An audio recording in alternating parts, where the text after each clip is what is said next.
Hello বন্ধুরা, আমি কাবেরিস corner থেকে তোমাদের সবাইকে স্বাগত জানিয়ে আজকের ব্লগ ভিডিও। আজকে রান্না করব আমি, দেখতেই পাচ্ছ, চিকেনগুলো এখন আমি ভালো করে ধুয়ে নিয়ে আসব। আর এখানে আছে 1.5 কিলো চিকেন, 1 কিলো 500 গ্রাম। আর এর জন্য নিয়েছি এখানে আমি 1 কিলোর মতো পেঁয়াজ নিয়েছি, আর টমেটো কেটে নিয়েছি, আর নিয়েছি কেটে আলু। আর এখানে মশলা আমি পেস্ট করে নিয়েছি। কাঁচা যে পাকা লঙ্কাগুলো আছে, এই লঙ্কাগুলো কালারটা সুন্দর হওয়ার জন্য আদা আর রসুন। আর এখন আমি কড়াইটা বসিয়ে তেল দিয়েছি, তেলটা গরম হতে দেব। প্রথমে আলুগুলো আগে হালকা ভাজা করে তুলে নেব। আর আলুগুলো আমি বেশি একটা লাল করে ভাজা করব না, না তো চিকেনের ঝোলে মনে হবে খেতে ভাজা আলুর একটা গন্ধ চলে আসবে। তাই এইভাবে হালকা নাড়াচাড়া দিয়ে তুলে নেব। আর দেখো, ভিতর থেকে আলুগুলো সিদ্ধ হয়ে গেছে, আর খুব একটা উপর দিয়েও লাল হয়নি। এখন আমি আলুগুলো তুলে নেব। খুব একটা লালও হয়নি, আলুগুলো ভিতর থেকেও সেদ্ধ হয়ে গেছে। এবার আমি তুলে নিচ্ছি। বেশি লাল করে চিকেনের আলু ভাজা করলে চিকেনের ঝোলের মধ্যে খেতে আলু ভাজা মনে হয়, আমার ভালো লাগে না। আর এখন এখানে আমি ফোড়নে দিয়ে দেব তেজপাতা, দারচিনি আর শুকনো লঙ্কা দিয়ে কিছুক্ষণ নাড়াচাড়া দেব, যাতে তেজপাতার থেকে একটা গন্ধ চলে আসে। এবার আমি দিয়ে দেব লাল লাল লঙ্কা আর আদা রসুন একসঙ্গে গুঁড়ো করে নিয়েছিলাম, দিয়ে দেব। দিয়ে সুন্দর করে মশলাগুলো ভাজা করে নেব, যাতে আদা রসুনের কাঁচা গন্ধটা চলে যায়। ততক্ষণ অবধি আমি এই মশলাগুলো কষাবো। আর এগুলো হচ্ছে আদা রসুন আর লাল লাল লঙ্কা গুঁড়ো করে নিয়েছি। লঙ্কাগুলো কাঁচাই ছিল, একদম পাকা ছিল। আমি এখানে আর শুকনো লঙ্কার গুঁড়ো অ্যাড করব না। এই লঙ্কাগুলোতে খুব সুন্দর একটা কালার চলে আসবে, আর খেতেও সুন্দর হবে। এইভাবে আমি মশলাগুলো কতক্ষণ কষিয়ে নেব ভালো করে, যাতে আদা রসুনের গন্ধটা ভালো করে চলে যায়। মানে কাঁচা আদা রসুনের গন্ধটা ভালো করে চলে না যাওয়া অবধি আমি এইভাবে কষাবো। এরপর আমি দিয়ে দেবো এখানে টমেটো কেটে রেখেছিলাম 2টা, দিয়ে দেব। দিয়ে আরও কিছুক্ষণ কষাবো। টমেটোগুলো এখানেই মশলা কষানোতে সেদ্ধ হয়ে যাবে। এরপর আন্দাজ মতো দেবো আমি এখন লবণ দিয়ে আরও কিছুক্ষণ টাইম লাগিয়ে মশলাগুলো কষাবো। আর এইভাবে মশলা কষিয়ে চিকেন রান্না করলেও কিন্তু খুব সুন্দর হয় খেতে। এখন আমি লবণ দিয়ে দেব। লবণ দিলে মশলাগুলো মজে যাবে, আর টমেটোগুলোও সেদ্ধ হবে সুন্দর করে, মশলাটা কষানোও হবে। এবার আমি দিয়ে দেব ধুয়ে রাখা চিকেনগুলো থেকে জল চিপে চিপে দেবো আমি ঝাড়িতে আর ঢেলে রাখি নাই, জল রয়ে গেছে থালে, তাই এখনই আমি জল চিপে চিপে দিয়ে দেব মশলাতে।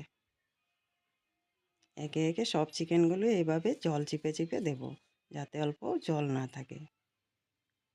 আর একটু সময় ঢাকা দিয়ে দেব, মশলা দিয়ে কষিয়ে ভালো করে মিক্স করে নেব চিকেনগুলো। ঢাকা দিলে জল বেরিয়ে আসবে। এবার আমি মশলার সঙ্গে ভালো করে চিকেনগুলো কষিয়ে নেব। ততক্ষণের জন্য আমি ঢাকা চাপা দিয়ে রেখে দেবো। আর দিয়ে দিছি এখানে আমি জিরার গুঁড়ো, ধনিয়ার গুঁড়ো, হলুদ গুঁড়ো। আর বাকি মশলা তো আমি কষিয়েই নিয়েছি। আর গরম মশলা পরে অ্যাড করব নামানোর আগে। চিকেনটা হয়ে গেলে আমি দিয়ে দেব গরম মশলা, এখনও অনেক বাকি আছে। এখন এইভাবে আমি ভালো করে মশলাগুলো মিক্স করে নেব চিকেনের সঙ্গে। মিক্স করে ঢাকা দিয়ে রাখবো কিছুক্ষণ। চিকেনের সঙ্গে মশলাগুলো খুব সুন্দর করে আমি মিশিয়ে নিয়েছি। এখন আমি ঢাকা দিয়ে রেখে দেব, যাতে চিকেন থেকে একটা জল বেরিয়ে আসবে। এখন ঢাকা চাপা দিয়ে রেখেছিলাম, কিছুটা জল বেরিয়ে আসছে। এখন আমি আবার সুন্দর করে নাড়াচাড়া দিয়ে মিলিয়ে নেব। সুন্দর করে এখন মিক্স করে নেব। আর এইভাবেই চিকেনটা কষাবো।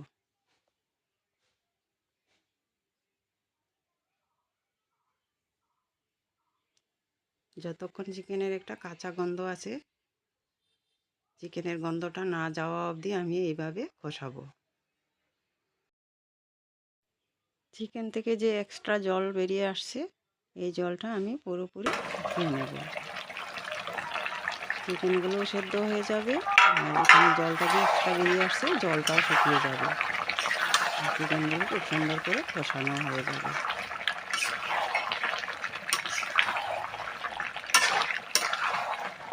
এই জলগুলো আমি ভালো করে শুকিয়ে নেব। চিকেনগুলোও ভাজা ভাজা হবে, কষানো হবে সুন্দর করে। এরপর আমি দিয়ে দেব পেঁয়াজ কেটে রেখেছিলাম, কোচানো পেঁয়াজ। পেঁয়াজগুলো আমি এখন দিয়েছি কারণ চিকেনগুলোতে আগে পেঁয়াজ দিলে চিকেনগুলো একদম গ্যাদা হয়ে যায়, দেখতেও সুন্দর হয় না, খেতেও ভালো লাগে না। তাই আমি এখন পেঁয়াজগুলো দিয়েছি, তাহলে হালকা হালকা থাকবে, চিকেন কষাটা খেতে সুন্দর হবে। আর আস্ত রসুন দিয়েছি 2টা, আর এই রসুনগুলো খেতে ভালো লাগে চিকেনের।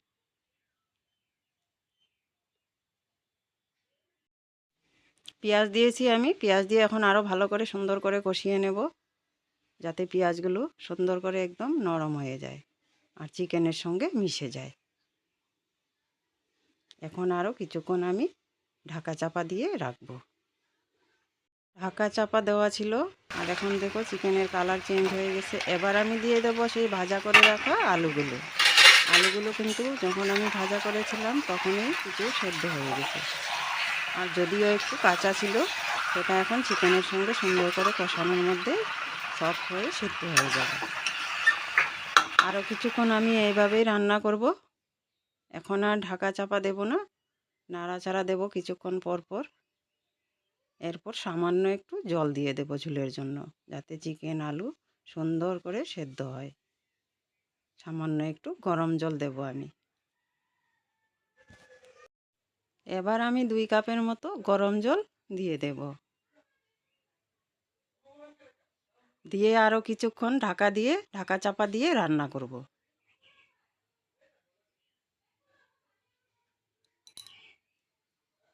এখন ভালো করে নাড়াচাড়া দিয়ে এখন এইভাবে ঢাকা দিয়ে কিছুক্ষণ রান্না করব।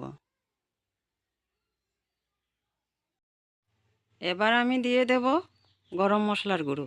আর আমি প্যাকেটের গরম মশলা ইউজ করি না, আমার ভালো লাগে না। আমি যে ঘরে দারচিনি, এলাচি, লং একসঙ্গে গুঁড়ো করে নিয়েছি, সেই গরম মশলাটা দিয়েছি। এটা দিলে বেশি সুন্দর একটা গন্ধ বের হয়। আর দেখো কত সুন্দর করে চিকেন কষানো হয়ে গেছে। আর এরকম চিকেন কষা গরম ভাতের সঙ্গে, রুটি পরোটার সঙ্গে খেতে কিন্তু খুব সুন্দর হয়। আর যারা চিকেন খেতে পছন্দ করো, তোমাদের জন্যই এই ভিডিওটা। আর যারা চিকেন খেতে পছন্দ করো, এইভাবে চিকেন রান্না করে চিকেন কষা দেখো একদম ঝোল দেয়নি, এটা মাখা মাখা হয়েছে। রুটির সাথেও খেতে পারো, ভাতের সঙ্গেও খেতে পারো, পরোটার সাথেও খেতে পারো। এইভাবে রান্না করে ঝোলটা খেতে কিন্তু চিকেন ভালো লাগে না। আর আজকে চিকেনের রেসিপি আমার কেমন হয়েছে বন্ধুরা কমেন্ট করে বলবে। আর তোমরা অবশ্য বাড়িতে এইভাবেই রান্না করে খেয়ে দেখবে চিকেন। আর যদি আমার ভিডিওগুলো তোমাদের ভালো লাগে, লাইক কমেন্ট করে শেয়ার করে দেবে বন্ধুরা। আর যদি কোনো নতুন বন্ধু হয়ে আছো, আমার ভিডিওটা যদি দেখছো, তাহলে আমার চ্যানেলটা সাবস্ক্রাইব করে পাশে থাকার অনুরোধ রইল। আর একটা কমিউনিটিতে লেটার দিয়ে দেবে, আমি তোমাদের ব্যাক করে দেব। আর আমার চিকেন রান্না কমপ্লিট, এবার আমি নামিয়ে নেব।